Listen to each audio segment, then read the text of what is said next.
Bastidores, esquemas, acordos, a vida privada dos homens públicos. Mesa pra dois. Opinião com atitude. Mesa pra dois. Toda quarta, às 15 horas.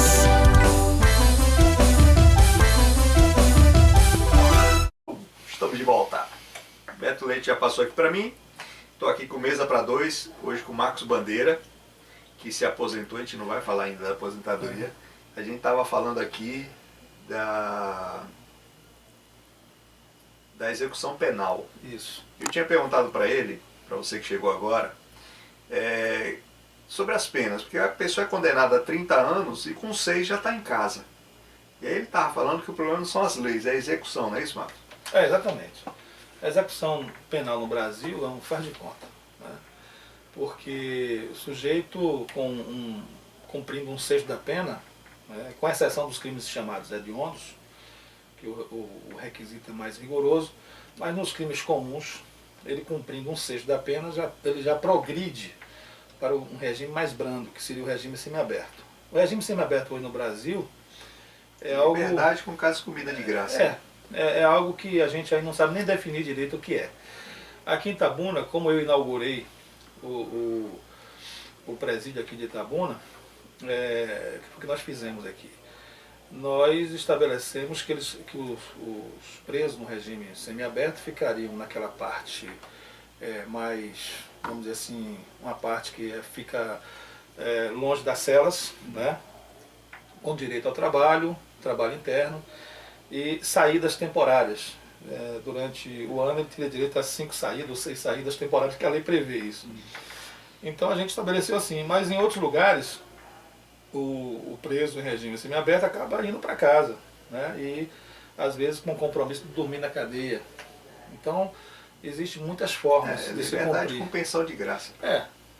E outra coisa, depois de mais um sexto do cumprimento da pena, ele passa para o regime aberto. O regime aberto É uma excrescência, na minha opinião. Você não está cumprindo nada. Não está cumprindo nada, está dormindo em casa, está em casa, tá acabou. com sua vida normal. E outra coisa, não tem fiscalização, porque o Estado não tem condições, não tem tem agentes condição. para essa finalidade de fiscalizar se ele está saindo à noite. E mesmo nos poucos casos que tem a tornozeleira eletrônica, outro dia tinha um cara de tornozeleira eletrônica assaltando uma loja. Pois é. Porque o cara que está fiscalizando só sabe que o cara está dentro do raio que ele pode ficar, mas até aí... Eu acho assim, para a maioria dos crimes, né, deveriam ter realmente penas alternativas. Os crimes, digamos assim, de médio ou menor Também potencial tem muita ofensivo. coisa que o cara vai para o presídio que poderia ter uma pena alternativa. Exatamente. Porque o cara vai para o presídio e ele só piora também. Tem um grande jurista italiano chamado Zaffaroni que ele diz que você socializar o preso no presídio é a mesma coisa de você ensinar o cara a jogar futebol dentro do elevador. Você não vai conseguir nunca, entendeu? E o sistema penal brasileiro, Marcelo, está falido. Tá, né? há muito tempo. Né? Nós temos hoje cerca de 600 mil presos. Nós perdemos os Estados Unidos, né? Nós perdemos para a União Soviética e me parece que para a China. Né? Acho que o Brasil é a 4ª população carcerária do mundo. Né? E o pior de tudo isso é que cerca de 44%, segundo o dado do CNJ, são de presos provisórios. Quer dizer, são presos que não foram julgados E que ainda. acabam ficando muito mais tempo, né? Exatamente. Né? Eu lembro que você já falou sobre isso uma época, acho que até aqui, acho, do absurdo que era o cara provisório ficar muito mais tempo do que devia. Exatamente. Aí você começou a fazer aqueles mutirões. Né? Lá no presídio. Lá no presídio. E com os mutirões a gente conseguia até manter um número razoável. Porque eu me lembro que na época que nós ficamos à frente da vara de execuções penais, nós nunca ultrapassamos o número previsto, o número máximo previsto, que era de 440 presos. Né? Hoje Itabuna está com aproximadamente 1.200 presos. Você não acha que o preso devia trabalhar para pagar pela estadia dele? Com certeza. Tanto trabalhar como estudar. Não só para isso também, mas também para o cara perceber que ele tem uma alternativa ao crime, né? Claro, Quando sai de lá. Claro.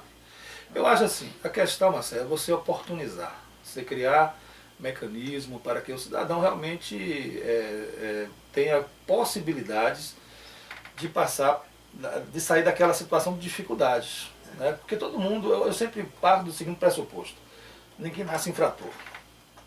O cidadão comete crimes por circunstâncias, né?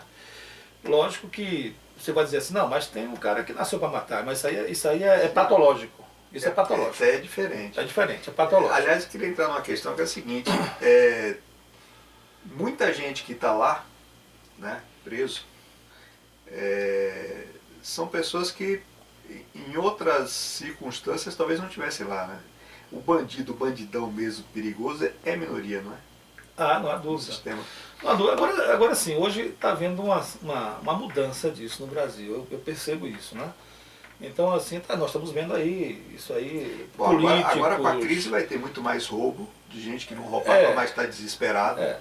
Mas assim, Que pelo antes, menos né? assim, a gente dizia muito assim, olha, a prisão no Brasil era para os 3P, Ah, é. né?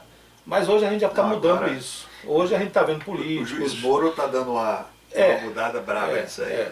Já tinha mudado no mensalão, né? Isso. Então já está vendo políticos, pessoas, empreiteiros, assim, pessoas de alto poder aquisitivo que estão presos, né? E está sendo processado, está tendo Mesmo seus quando bens. sai, fica alguns meses lá.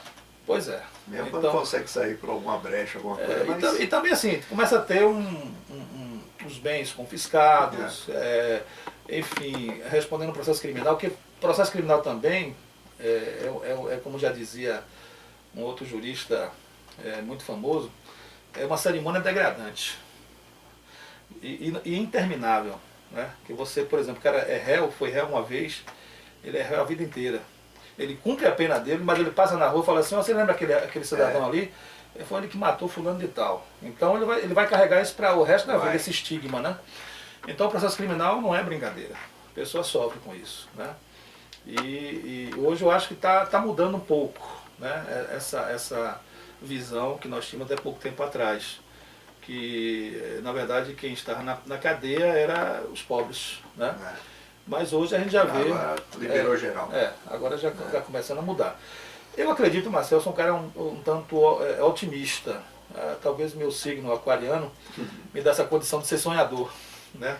Mas eu acredito que depois dessa lama toda, essa corrupção desenfreada que está ocorrendo no Brasil, as próximas gerações talvez tenham condições de vivenciar no Brasil melhor. Eu acredito nisso. Eu acredito um pouco nisso, não sei quantas gerações vai levar, que eu acho que o nosso DNA é estragado de origem, mas a gente nota no pessoal mais novo uma cobrança muito maior em relação a isso, né, que não tinha antes. É verdade. Né, e essa cobrança vai valer para todo mundo, para o tio, para o pai, para qualquer um que fizer qualquer besteira, a cobrança vai estar lá.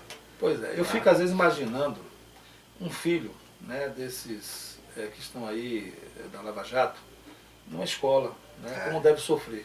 Né? E o engraçado é que o cara, depois que é pego, fala, não faça isso comigo, porque eu sou pai de família. Ele não lembrou disso na hora de fazer. Pois né? é. Nunca pensou nisso. Eu acho assim, eu acho que talvez isso devolva uma coisa que o brasileiro perdeu há muito tempo. Chama-se vergonha. Né? Sou um país sem vergonha mesmo.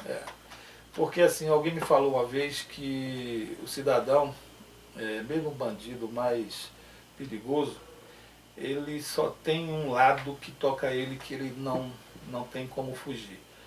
É o respeito que ele tem pela mãe. Tanto é que quando tem uma situação de dificuldade para negociar, chama a mãe do bandido, muitas vezes, para participar, para mediar. E aí, diante da mãe, ele cede. Eu acho que família em geral, por mais bandido que o cara seja, ele não quer ver o filho dele achando que ele é um bandido nem nada, né? Não, de forma nenhuma. Inclusive a gente percebe isso com relação aos traficantes. Tem traficante que, isso na justiça eu vi muito, né? Dizia assim, não, doutor, eu não quero que meu filho siga a minha carreira, não. Quero que ele seja um cidadão de bem. Né? Então tem esses paradoxos até, né? Mas até algo... O pessoal de esquerda vai começar a chamar de comerciante de substâncias não legalizadas. Muda a nomenclatura e tá tudo bem. Me diga uma coisa, você se aposentou da magistratura, mas você vai seguir como advogado, não é isso? Exatamente. Agora você estava me falando que tem a quarentena, né? A quarentena é só para Itabuna? Olha, na verdade existe uma emenda constitucional, a emenda 45, que ela fala do juízo, o juízo ou tribunal. O tribunal em relação a desembargadores, né? E o juízo em relação ao magistrado. Aqui em Itabuna nós tivemos um caso de um colega, doutor Luiz Bezerra, que foi juiz muito tempo da primeira vara criminal, né? E ele está na mesma situação minha. E quando ele se aposentou, na carteira da OAB dele, a vedação, a quarentena foi somente em relação à primeira vara criminal, né? E isso inclusive foi levado depois ao Tribunal de Justiça, que confirmou, né? Eu lembro que ele estava proibido em 2 varas, mas em uma o tribunal liberou, não foi isso? Exatamente, Porque, na verdade, assim, Marcelo, quando se fala digamos assim, restrição a uma atividade profissional, e aí, na verdade, a quarentena ela é uma exceção ao exercício da atividade profissional de advogado, qualquer norma nesse sentido, a interpretação não pode ser ampliativa, ela tem que ser restritiva, né? Porque está atingindo direitos subjetivos do cidadão. Então, dentro dessa interpretação, juízo pode ser entendido como uma unidade judiciária, onde ele trabalhou. E, evidentemente, tem aí um sentido maior, né? Porque o juiz trabalhou na vara, tem os servidores, e, evidentemente... Muda o juiz, mas os servidores não mudam. Né? E, de qualquer maneira, aquela preocupação de que o juiz possa, de alguma forma, influenciar, né? Então, até para evitar isso... Eu já vi o pessoal influenciando comprando servidor, muito mais prático que influenciar o juiz, né? Eu acho que, digamos assim, eu particularmente, né, graças a Deus, quase 30 anos como magistrado, saí da mesma forma que eu entrei, né, de cabeça erguida, consciência tranquila. Saiu muito mais famoso. Mas assim, graças a Deus eu procurei cumprir, né? Sim, agora você vai advogar? Eu vou advogar, já me inscrevi na OAB, já voltei a... Vai advogar em Ilhéus ou Itabuna? Eu estou abrindo um escritório em Ilhéus, né? E aqui em Itabuna, por enquanto, eu vou ficar na consultoria. Meus filhos já estão trabalhando aqui, ele tem uma sociedade, os meus 2 filhos, né? Já estão atuando. E eu pretendo realmente atuar na advocacia, mas eu quero fazer uma advocacia mais tranquila, seletiva, sem muita correria, né? Deixa eu fazer um intervalo aqui para a gente fazer um júri ali de novo, Pronto. Porque aquele não deu certo, o cara acabou solto. E vai daí, Beto, a gente volta já. Mais tranquilo? Mais tranquilo. Mesa pra dois. Toda quarta, às 15 horas.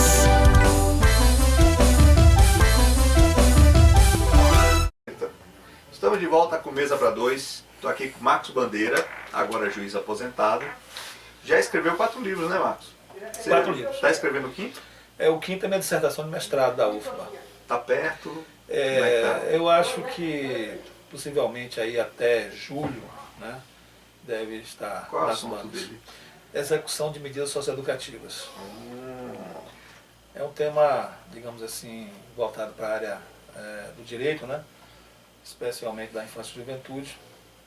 E foi uma experiência que eu vivenciei aqui em Itabuna há muito tempo e inclusive essa minha dissertação de mestrado, ela está no site da TV Justiça, foi apresentada agora domingo, né, a nível nacional, e fiquei muito feliz, né, porque eu tive a oportunidade de falar bem de uma experiência aqui em Itabuna. E realmente nós temos um trabalho nessa área, que é um trabalho árduo. Eu já aviso que eu discordo de Bandeira em muitas coisas em relação a bandidos de menor. E eu faço questão de falar de menor porque o pessoal que patrulha fica enchendo o saco quando a gente usa essa expressão. Então eu uso já de propósito para provocar mesmo. Mas Marcos fez um trabalho muito extenso nessa área aqui, né? E viu de tudo também, né? Não, com certeza, com certeza. E assim, Marcelo, as medidas que apresentaram os melhores resultados não foram as medidas em meio fechado. Internação,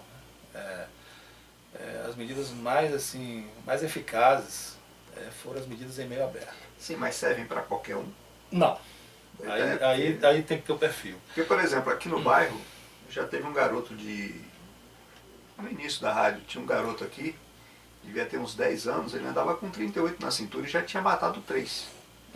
Tinha 10 anos ele. Não, na verdade, assim, as medidas em meio Eu acho que aberto... já está morto essa altura, né? É. Porque não dura também. As medidas em meio aberto são aquelas medidas destinadas aos delitos de médio e menor potencial ofensivo. E normalmente o adolescente ele tem um perfil. Aqui em Itabuna tem um perfil do adolescente. Se você quiser eu traço aqui agora. Trace. Ele é do sexo masculino, eu diria até 85%. Aumentou até o número de adolescentes, né, do sexo feminino. Principalmente que se envolve com tráfico de drogas. Eu notei isso pelo noticiário que a gente faz, eu notei que aumentou. Tem aparecido mais mulheres. Mulheres. Ele tem entre 15 a 17 anos, tem baixa escolaridade. Muitas vezes você interroga ele, procura saber a série dele, ele fala quinta série, mas você pergunta, sabe ler e escrever? Não, senhor. Não sabe. Não, mas até aí, colégio público, a maioria não sabe mesmo escrever. Pois é. Quinta série. Tem a questão, ele normalmente teve abandono afetivo por parte, principalmente do pai. Isso é um problema. O pai que sai de casa some. Exato. E tem envolvimento com drogas. Né? Eles falam maconha, poucos falam em crack. Mas a gente sabe que existe o crack. Eles têm inclusive uma certa discriminação em relação ao crack. Eles falam mais de maconha? Ele fala de maconha. Às vezes cocaína. Por exemplo, eu tive um caso, Marcelo, emblemático. É né? Porque o crack... mas eles têm um certo receio em falar crack. É interessante que eu interroguei uma vez um garoto de 12 anos, com a mente prodigiosa, inteligentíssimo. Ele, com cerca de 12 anos, ele tinha puxado um carro em São Paulo. Né?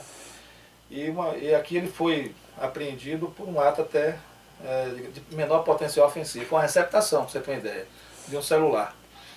E aí ele comprou o celular por, acho que R$20, né? Imagina, coisa pequena. Aí eu, interrogando ele, falei, mas você não sabia que esse telefone era roubado? Ele, não, doutor, de forma nenhuma, esse telefone não foi R$20, foram 40, eu dei 20 de entrada, mas era R$40. Aí eu perguntei, mas por que você comprou esse telefone? Porque eu sabia que ele era nóia. Aí eu perguntei, mas o que é nóia? Passei desentendido. Não, doutor, nóia é aquela pessoa que usa crack e que fica andando na rua, olhando para os lados e para trás. Aí eu falei assim, é nóia? Eu falei assim, é. E você é nóia? Eu falei, não, Deus me livre, doutor. Eu uso maconha assim socialmente e de vez em quando eu uso cocaína, mas crack eu não uso não. Eu não sou nóia. Então veja bem, entre eles há uma certa, digamos assim, discriminação em relação ao crack. Eles não admitem. Eu fiz pesquisa empírica na minha dissertação de mestrado. E poucos admitiram que utilizaram o crack. Eles falam mais em relação à maconha. Agora, você tem casos de um cara como esse, e aí tem um detalhe também, não só menor como adulto, tem um monte de casos que desperdiçam dinheiro e tempo da justiça à toa. Eu lembro do caso da mulher que roubou um sabonete e chegou até o Supremo. Imagine quanto dinheiro se gastou para esse caso chegar até o Supremo. É verdade. O outro rouba uma galinha, sabe? É coisa de conversar com a pessoa, não de... Já vi também exemplo de policial que tirou o dinheiro do bolso e falou, tá aqui o dinheiro. Ao invés do cara dar queixa, né? Esses casos não são para prender um menor. Com certeza. Tem casos que não deveriam passar pela justiça, não há dúvida. Antigamente levava um pito, uma surra da mãe e ficava por isso mesmo. É verdade, é verdade. Agora sim, como eu estava dizendo, nas medidas em meio aberto, foi onde eu obtive os melhores resultados. Por quê? Não é o trabalho só do juiz, é o trabalho de uma retaguarda. Então a gente tem no Grapião da Cidadão, há mais de 10 anos, uma equipe de cerca de 15 a 18 profissionais, dentre pedagogos, assistentes sociais, técnicos, psicólogos, que fazem um trabalho de revolução na vida do garoto. E aí quando a família do garoto também participa do processo, em oficinas, lá tem oficina de espiritualidade. Eu lembro que você passou a cobrar os pais também, né? Também. Então quando a participação da família facilita o processo. Então, por exemplo, Marcelo, qual é o objetivo disso? É você evitar que esse adolescente ingresse no sistema penal. Porque quando ele entra no sistema penal, nós perdemos o adolescente. E aí, como é que você faz isso? Oportunizando. Porque se você não fizer a profissionalização, se você não der a ele a condição de voltar a estudar, acabou. Não tem como, não tem alternativa. Então, assim, hoje eu sou surpreendido às vezes. Eu vou às vezes num restaurante, eu às vezes no táxi. E muitas vezes o adolescente, ele faz questão de dizer, olha, eu cumpri medida socioeducativa lá. Hoje eu estou aqui, estou com minha família, estou trabalhando, graças a Deus, Agora, passei por no isso. caso desse pessoal mais pesado, né? O garoto matou um, matou dois. Matou um pode ser um acidente, matou um pode ser reagir a alguma coisa, mas matou dois já é diferente. O que adianta esse cara ficar no máximo 3 anos na Fundação Casa e sair de lá com a ficha limpa, como se nunca tivesse feito nada?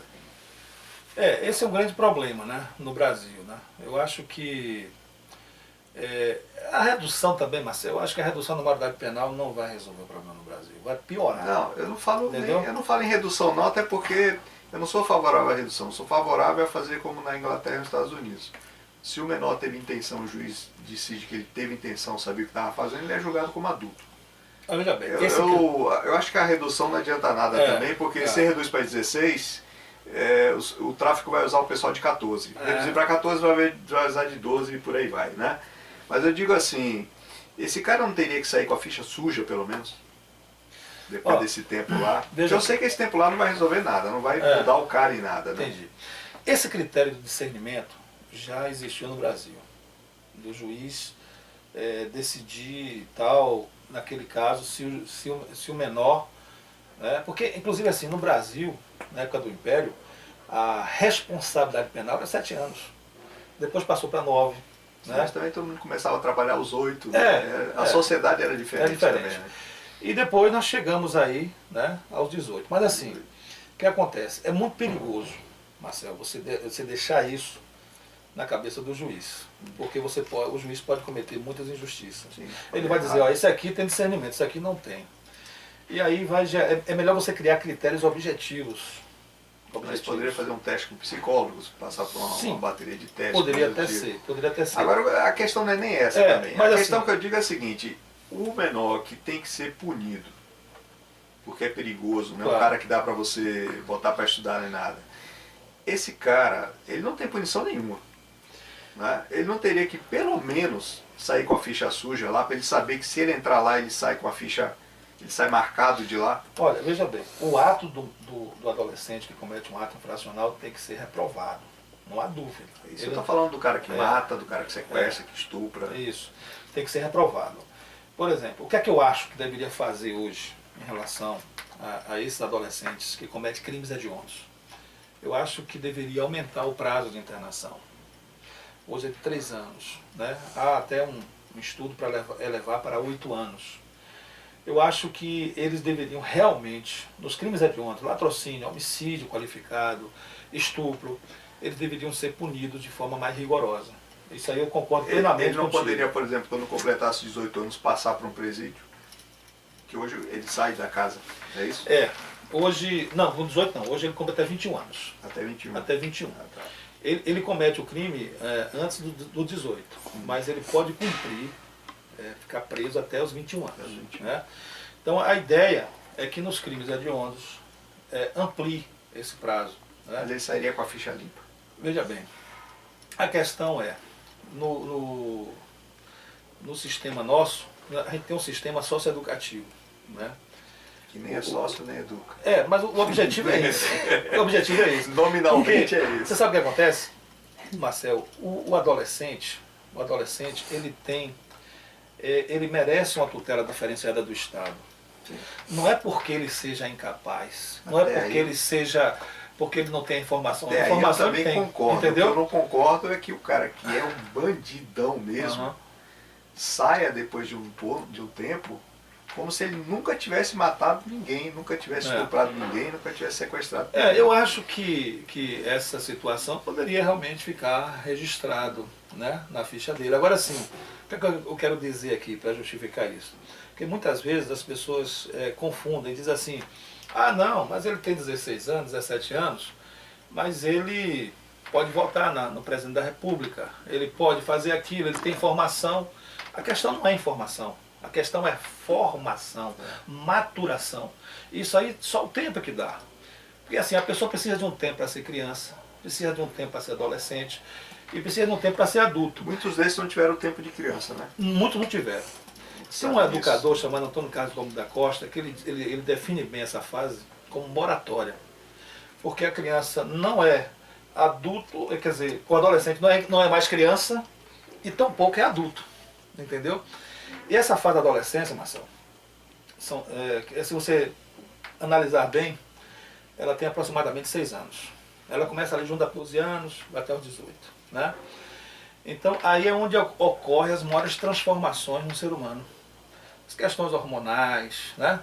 De repente a menina está com corpo de mulher.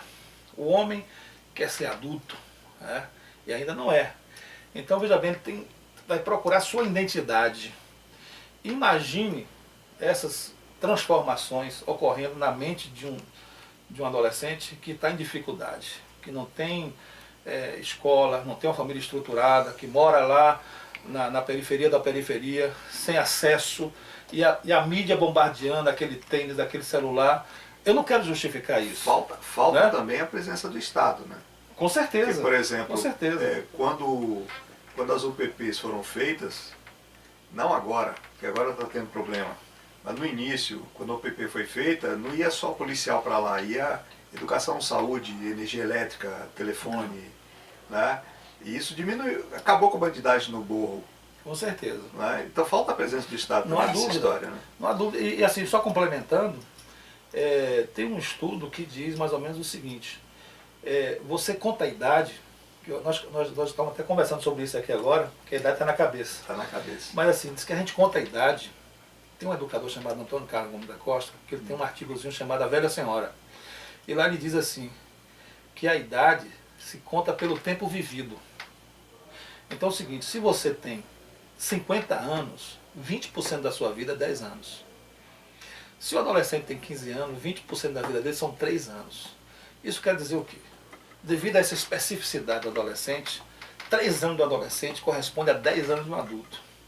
Então 3 anos do adolescente trancafiado é como se fosse 10 de um adulto. Entendeu? Então o que acontece?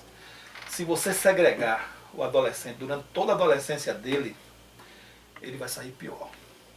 Ele vai sair com psicose, com neurose, déficit de atenção, descalculia. Imagina uma série de coisas aí que pode acontecer, entendeu? Isso nós estamos falando de um adolescente normal. Psicopata. Imagina assim, porque eu não sei se foi Aristóteles ou foi Nietzsche que disse assim que os únicos entes que podem viver sozinhos é o animal ou Deus, né? Ente no sentido macro, né? Sim. O homem é gregário, foi feito para viver em sociedade, para se comunicar, né? Então, aquele filme, O Náufrago, não sei se você assistiu. Náufrago, ótimo. O que salvou aquele garoto, aquele Wilson. O Wilson, a bola, ele pegou a bola, copiou com a... verdade, era a âncora dele. Exatamente. Então, se não fosse o Wilson ali, ele morreria, porque o homem foi feito para viver em sociedade, viver, se comunicar e ser gregário. O homem é um ser gregário por excelência. Então, imagine esse adolescente, Marcel, segregado, preso, encarcerado durante toda a adolescência dele, que é o período assim, mais extraordinário que pode acontecer na vida de uma pessoa. Ele não vai ser uma pessoa normal. Ele vai ter uma vida adulta que é grande, né? A partir dos 18 você vai até os 100 anos, com problemas, psicose, neurose, enfim. O nosso tempo está acabando aqui. Por mim, eu ficava conversando com o Marcos até o dia raiar, mas eu queria aproveitar a sua experiência para perguntar o seguinte. Existe uma série de restrições dentro dos presídios que eu nunca entendi direito por quê. Algumas dá para entender, por exemplo, computador com internet. Tudo bem, o cara pode cometer 1000 crimes com computador com internet. Mas o computador em si, sem internet, nunca entendi essa restrição. Ou televisão, tem lugar que restringe livro. Esse tipo de restrição não prejudica também a tentativa de tornar o cara mais humano, mais normal? Ah, com certeza. Inclusive a gente... O cara fica sem ter o que fazer e começa a pensar besteira. Né? Com certeza. Inclusive o livro, né? O livro é libertador. Principalmente o livro. Ele pode ficar preso, mas se sentir livre, né? Através do Tem livro. vários né? casos de presos que fizeram que se formaram advogados, engenheiros, não sei o que, dentro da cadeia. Né? Eu acho que proibir o livro, eu acho que é algo paradoxal, não tem explicação. O computador, não sei, talvez assim, a questão... internet, eu não vejo. Talvez a questão, Marcelo, não seja nem proibir esses itens que foram colocados aí. Talvez seja evitar a comercialização pelas facções criminosas, porque quem manda hoje nos presídios são as facções. Sem dúvida. E aí há o comércio de se vender esses produtos. Eu me lembro que na minha época havia coisas absurdas aqui em Itabuna. Uma certa feita eu interroguei um preso, e aí no final me deu aquela coisa de perguntar, você usa droga? Ele falou, não, aliás, eu comecei a fumar agora lá no complexo policial de Itabuna. Aí eu cheguei e tal, eu vou fazer uma inspeção lá. E aí quando eu fui fazer a inspeção, eu comecei a perceber, conhecer coisas absurdas, né, de troca de favores, de carcereiro com mulher de preso, para que a mulher pudesse ter acesso ao preso, para ter visitas íntimas. Aprendi como é que a bebida alcoólica entrava lá dentro. E quando eu comecei a chegar na droga, quando o pessoal percebeu que ia chegar na droga, aí um carcereiro chegou para mim, e na época não tinha crack, era só maconha. Aí o carcereiro chegou para mim e falou, doutor, por favor, doutor, não mexa nisso não. Porque quando eles usam a maconha dele aqui, tudo fica calminho, calminho. Não mexa nisso falar, não. porque maconha não é problema para ninguém. Porque a maconha deixa o cara lesado, deixa o cara quieto num canto. O problema é cocaína, crack. Na época o problema era a maconha. Né? Agora tem todo um ecossistema dentro de uma prisão, né? Se você for mexer nisso, você vai quebrar um ecossistema inteiro. É verdade, é verdade. É um mundo à parte, é uma coisa separada, né? A prisão em qualquer lugar, né? Você fala, não é só Brasil, não é só... depende, na Suécia estão fechando as cadeias, porque não tem cliente. A Suécia é outra realidade, né? E uma coisa, Marcos, para encerrar, qual é o seu plano imediato? Você vai terminar esse livro, você está fazendo um doutorado em Salvador, não é isso? Eu estou fazendo doutorado em família. Você se aposentou só no nome, né? Porque atividade não falta. Eu sou uma pessoa hiperativa, né? Eu acordo cedo, jogo meu futebol, faço minha academia. Vou fazer um doutorado lá em Salvador, começa agora em março, família contemporânea. Tem essa dissertação que vai virar livro. A dissertação do mestrado da UFBA que eu terminei, né, em segurança pública. Eu sou mestre em segurança pública e devo publicar até final de julho, aí eu acho que deve sair o livro. E vou advogar, né, como eu falei aqui. Eu acho que a advocacia ela dá uma certa liberdade, né? Quando o meu ato de aposentadoria foi publicado no diário, inclusive eu fiquei muito lisonjeado até pela forma como foi publicado. Houve um elogio, um reconhecimento do meu trabalho pelo próprio Tribunal de Justiça. Eu senti assim realmente uma leveza no meu ser, né? É como se eu tivesse tirado um grande peso dos meus ombros, né? Mas eu quero dizer o seguinte, eu realizei um sonho, eu queria ser juiz. E eu me entreguei de corpo e alma a essa profissão. Eu acho que procurei fazer justiça, lógico que a gente não é perfeito, a gente comete erros, né? Posso até ter cometido alguns, mas foram tão insignificantes que eu acho que não merecem nem ser mencionados. Mas procurei acertar, né? E eu saí da magistratura, eu digo a você, assim, me lembrei muito do apóstolo Paulo, né? Quando eu vi o ato da aposentadoria. Acabei minha carreira, né? Guardei a minha fé e, enfim, agora eu estou pronto para iniciar uma nova etapa na minha vida, né? E assim, eu agradeço muito a Itabuna. Itabuna foi uma cidade que me acolheu muito bem, toda a minha família, né? Agradeço aqui aos meios de comunicação, sempre recebi o apoio, né, da Jornal Região, da Morena, todos os meios de comunicação aqui de Itabuna, então só tenho que agradecer. E Itabuna é uma cidade realmente que está no meu coração, vou continuar morando aqui, né, espero ainda contribuir, né, para tornar essa cidade um pouco melhor.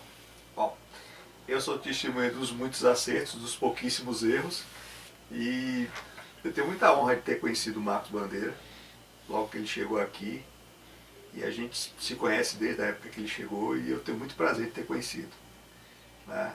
Espero que dê tudo certo nessa nova fase, né? Cheia de atividades, E para você que está ouvindo, eu espero que tenha gostado do papo. Espero que tenha aproveitado um pouco da experiência de Bandeira nessa área, né? Um pouco da história dele.